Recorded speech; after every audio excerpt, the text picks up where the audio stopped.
TFRB 11 napagula na ang Shukos Order kabahin ini.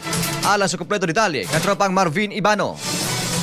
XFM Report. Iklaro sa Davao City Police Office nga balido ang gihimong aktong pagdakop sa traffic enforcer ngadto sa POJ driver nga nag-viral sa social media human sa aligasyong kusog nga pagpadagan niini. Sumala ni DCPO spokesperson Police Major Maria Teresita Gaspan, legal ang maong aksyon, pinasikad sab sa reklamo sa mismong mga pasahero. I think itong nag-viral, meron siyang violation, no? Reckless driving. Kasi mga pasahero mismo nag-complain sa iya, kusog kayong padagan, hagbong ragay sila sa lingkuranan. So that is already a violation. Kaya dapat i-secure man na ito atong mga pasahero nga makaabot sila sa ilang destination nga safe. Nasayran nga nag-viral sa social media ang sitwasyon kung asa grabe ang kasuko sa pasaherong usa ka Jennifer tungod sa matud pa delikadong pinadaganan sa maong POJ driver nga nisangko sa iyang trauma. Tingkuruga sa until ba, di ko ga-commute ba? First time na ko naka-commute ingunani ba? Dili madalag pasensya, sir! Kay daghan kong anak, ha? Giingnan pa ka pag hinay, sir! Wa ka ni hinay! Nigara hinoon ka! Ayaw mong sakay aning jeepa niyo!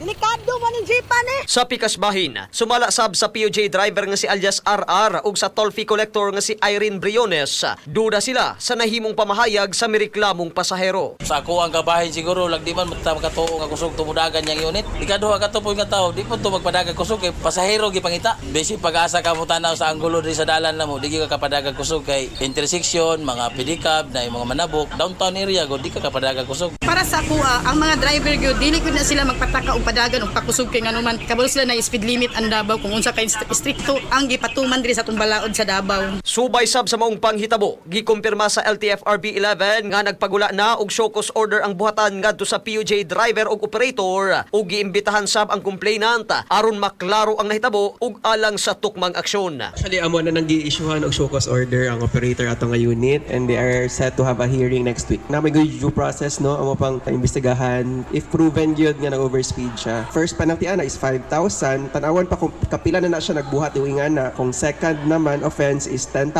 Pag third na siya, cancellation of franchise na. Ang tingog ni LTFRB 11 Transportation Development Officer 2, Engineer Ronel Victor Panigon. Mga katropa, aron kanunay kitang healthy, mag-Xanthone Vitamin C. Katropa mo sa balita sa Davao City, Marvin Ibano, XFM News.